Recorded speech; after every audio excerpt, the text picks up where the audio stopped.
Hey, what's up, YouTube? Just wanted to remake this. This is the second go round. Needed it to have probably a lot more information in a less amount of time. The last one got kind of carried away. Ended up being 40 minutes when it did not need to be 40 minutes long. But I just got, kind of went off on a rant in the beginning. As you can see, this video is about the Public Service Loan Forgiveness Program, a federal program, a government program for people who are public servants. So we're talking about those not-for-profits, government workers, public school teachers, public sector nurses, police officers. There's a decent actual list, and I'm gonna help you all kind of navigate through that. It's April 18th, 2019 when I'm making this video. I actually want to say it might have been a day or two ago when I made the other one, but like I said, that was like 40 minutes, so we're doing this again. Please excuse any yawns or anything like that happens, and I tend to not really edit my videos like that. I just one take and put them up. Public service loan forgiveness. I'm gonna address all the skepticism and all that stuff first. You hear about it, you look up the information about it, you look up a YouTube video, you do a Google search, and you see all the negative stuff. You have major people in the financial game, like a Dave Ramsey or this, that, or the other person. Dave Ramsey got 1 million YouTube subscribers. So there's a lot of people who are bought in to what this guy is saying. Now you got to think about it.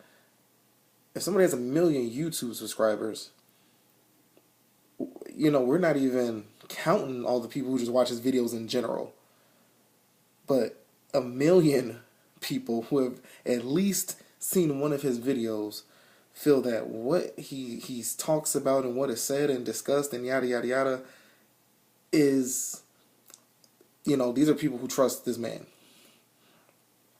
And that's what made me want to make this video, was that I saw a specific, because when I was doing my research about this, I saw a video. Somebody had mailed in, some viewer mail or something, talking about PSLF. It was BS.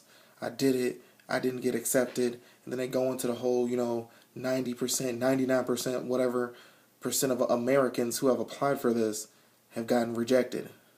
Up to this point, only about 100-something people in all of America have actually gotten accepted, have gotten their stuff forgiven.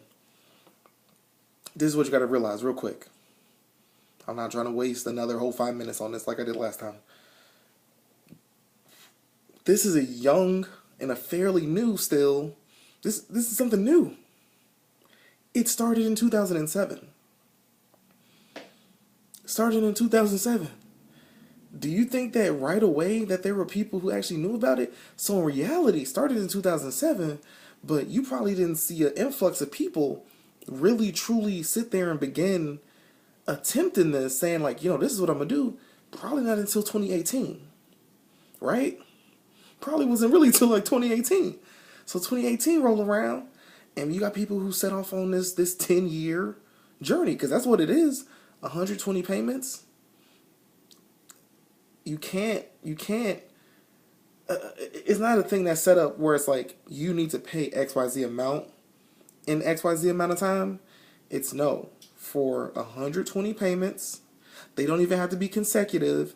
It just needs to equal up to 120 total, which is, do the math, 10 years, 12 months in a year, 10 years, 120 payments.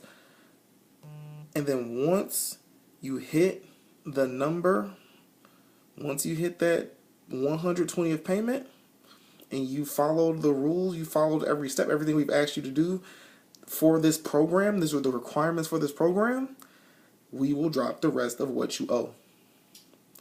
Specifically, it's talking about Stafford loans. Long story short, those government loans. There may be other loan types that qualify for this, but for long story short, they're talking about Stafford loans. Definitely not talking about private loans.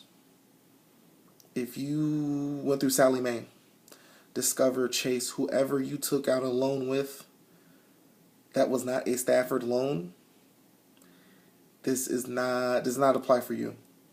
There's also Perkins loans. Technically, those are kind of sort of government loans as well, but those work a little bit differently. The thing with Perkins loans, and I'm going to address this for teachers, I'm a special education teacher, so I know for a fact that this is how it works. You can get that canceled in general. That's a 5-year thing. And basically, for that one, for 5 school years, long story short, you're sending in this documentation saying that yes, you are employed at this school, in this school district as a special education teacher. And after doing that about, I want to say 5 times, like I said, I believe it's 5, I'm pretty sure it's 5, you end up not paying for anything.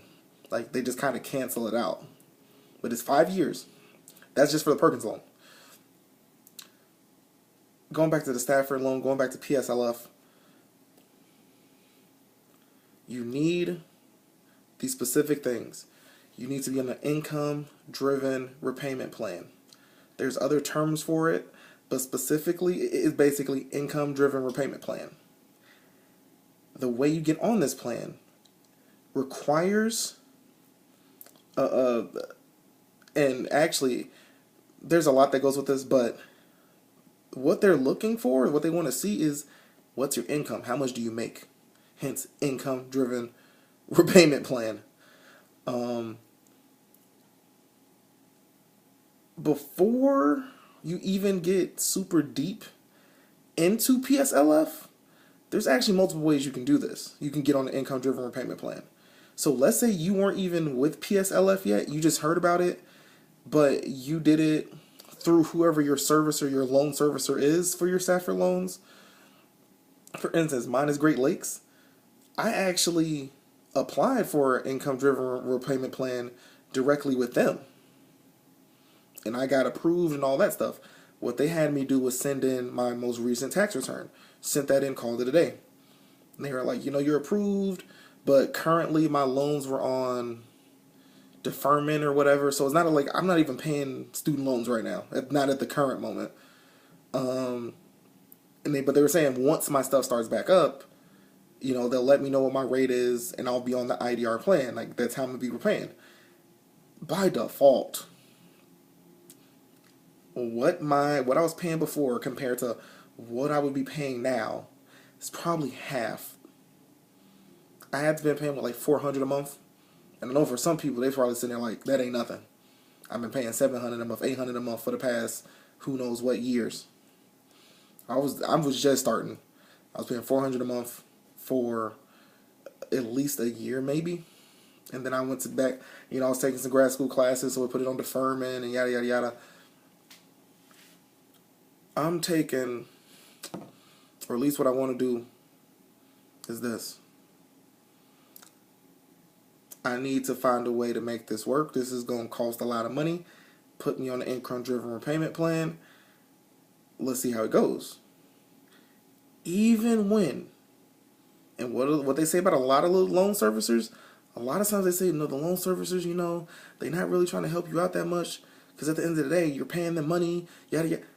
I remember even when I was switching over to the income-driven repayment plan through Great Lakes with them, I actually spoke to somebody. And the person I spoke to, they was like, oh, you're a teacher? Yeah. Do you know about PSLF? Like, not all of these people are, this is not a scam. They're not trying to screw you over. The rep for Great Lakes was like, oh, check this out. Go look this up. Do you know about the public service loan forgiveness? Do you know about, because you qualify for that. So even then I knew, like, that was what I was planning on doing anyway. But even then, that person let me know. You need to be on the income-driven repayment plan. How it really goes is this. And I'm going to have all these links in the description.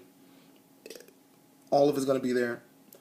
You need to go to basically the federal student aid website, studentloans.gov. Long story short, you need to go to studentloans.gov. or student aid. Actually, well, this one, the tool ends up sending you to studentloans.gov. I'm going to give you the direct link, the one that goes to the tool. But basically, the federal student aid website. Log in. You should probably maybe already know your login. If you don't, click on the thing like forgot my login or whatever. You should know it. I want to say it's the same as your FAFSA website login. That may not be true. I can't remember. But you need your login for that website. Once you are logged in, this thing has every Stafford loan you ever took out. You got to think about it like the Stafford loans is you borrowing from the United States government. That's what it is. You're borrowing from the government. So, yes, they're logging every loan you've ever taken out, if it's a Stafford loan. They even have the Perkins loan on there. It even has that on there. What it does not have is, I want to say, your private loans. That's with whoever you took that out with.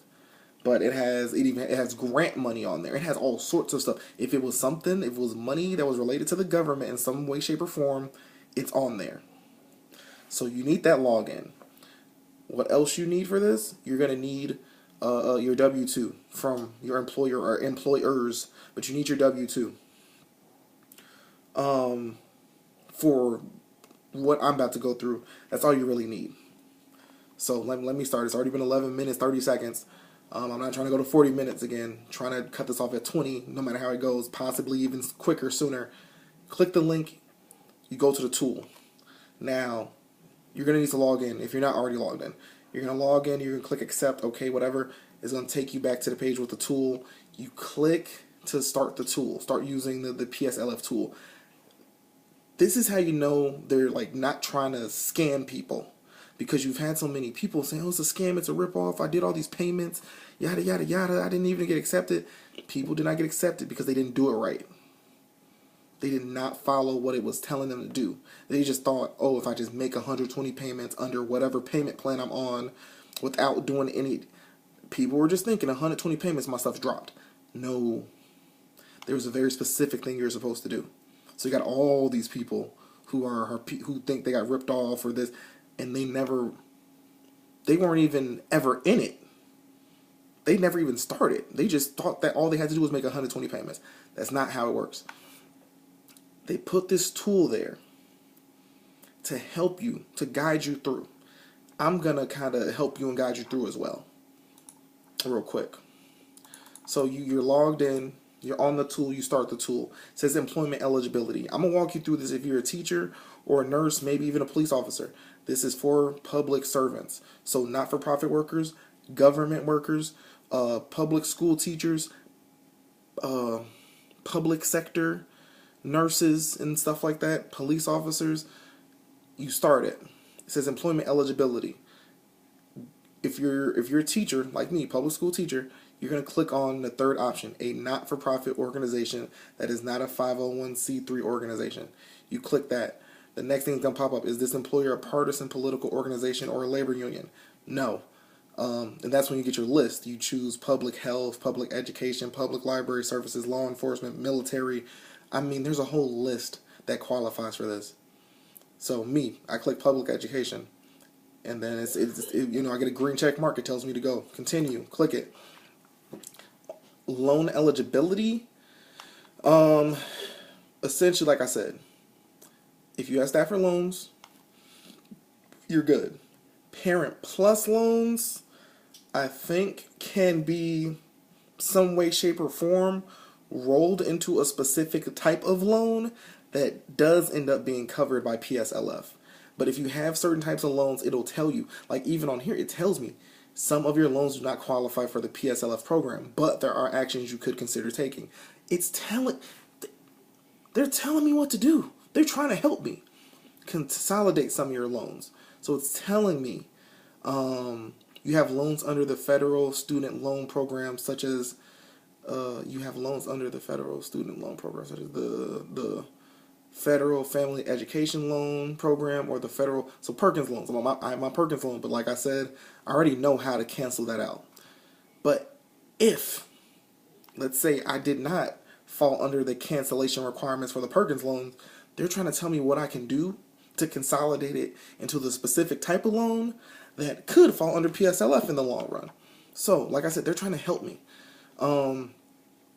Some of my loans have not entered repayment. Some of your direct loans are in a school or grace status. You cannot make qualified payments on direct loans that are in a... You have loans in a deferment or forbearance. Some or all of your direct loans are in deferment. From these loans do qualify for PSLF, but there's important information that applies during your deferment or forbearance. You're not required to make payments. Yada yada.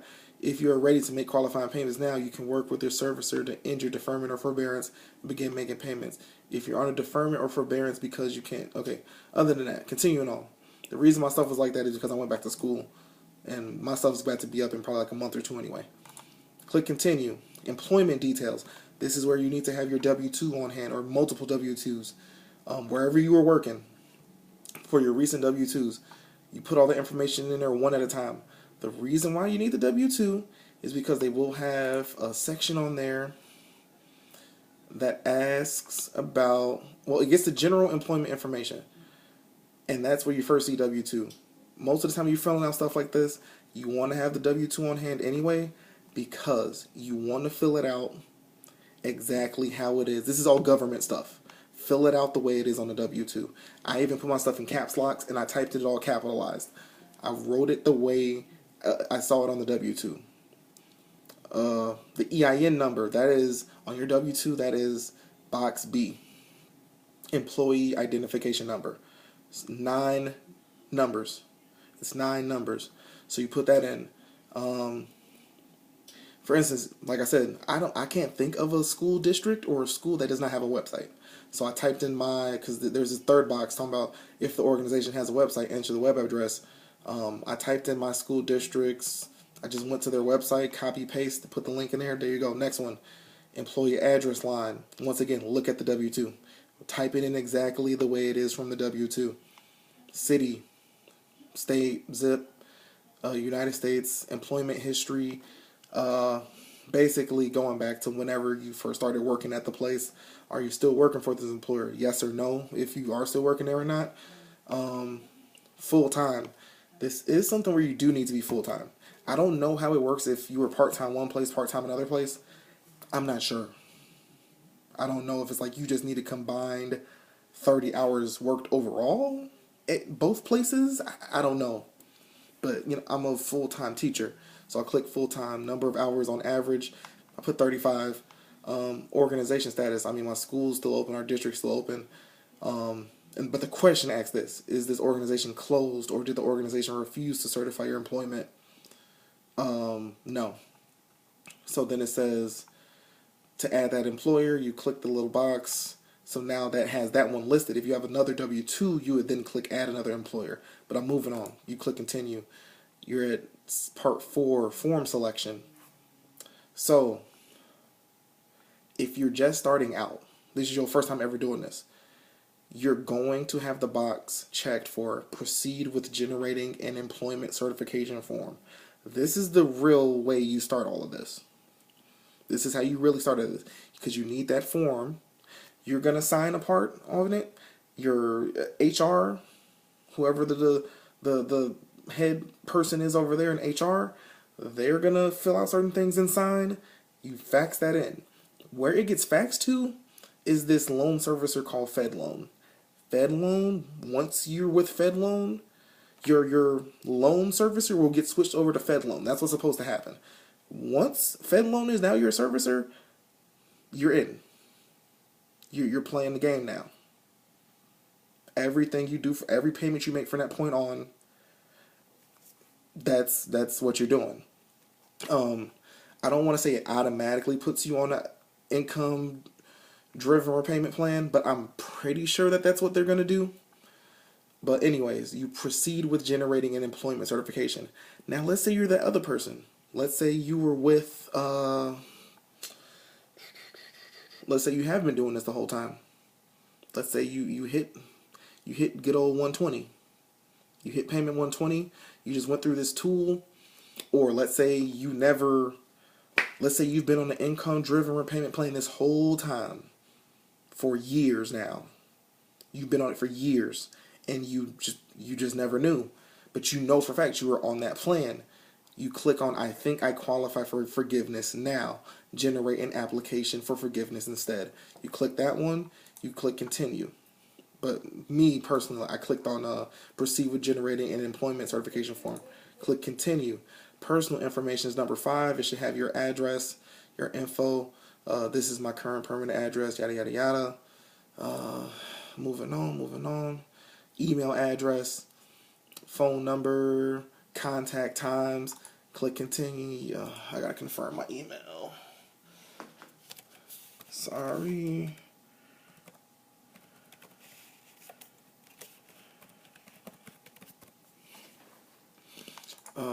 Click continue. What is it doing?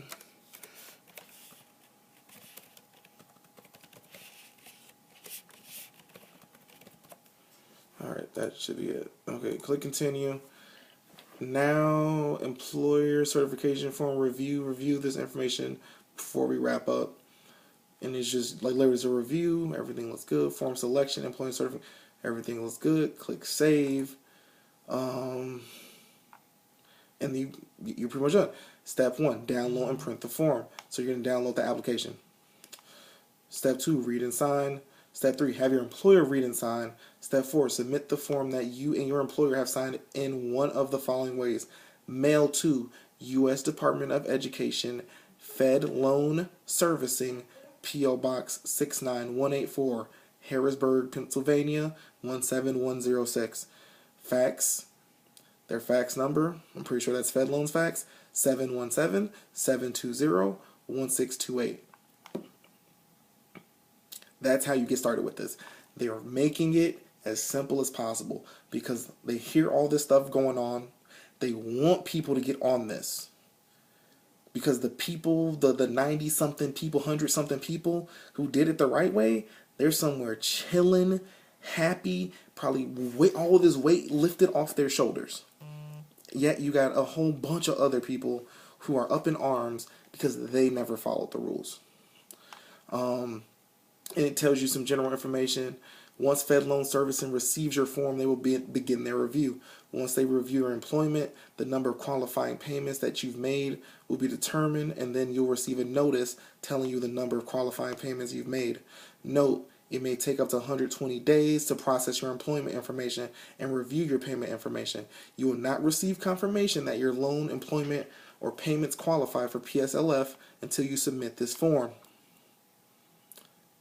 You will not receive confirmation that your loan, employment, or payments qualify for PSLF until you submit this form. You need to put that in. Reminder, you should submit an employment certification form annually, every year, annually, to be sure that you're on track to receive PSLF. It's basically 45 days before, so 45 days before your annual thing comes in, you should be sending them this form probably 45 days before that. So a month and a half before you know that 1 year is hitting, you should be sending it. That's what I've heard. Just to be safe, send it in 45 days before. Don't wait until the week of. Some of your loans do not, yada yada. It's just still telling you stuff that I already know, and then I don't even want to consolidate. Like, I'm fine with those. Some of your loans have not answered. That's fine. Like, it's telling me once again. And then on this last page, it tells you. It's showing me all my subsidized and unsubsidized loans. Man, it's a lot of money. It's a lot of money. Hold on. Below is the list of loans that are on deferment or forbearance. Direct. I think plus loans do not qualify. They may or may not. Plus loans, I don't think. I think plus loans are one of the ones that don't. And like I said, that might be a type that you have to get consolidated some type of way to a specific one. If not, it's like, for me, I don't have a lot in plus loans. But I know some people have parent plus loans. And their parents were like, you know, we took it out just so you can get through school. We wasn't going to sit there and pay it for you for the rest of your life. And they dump it off on you.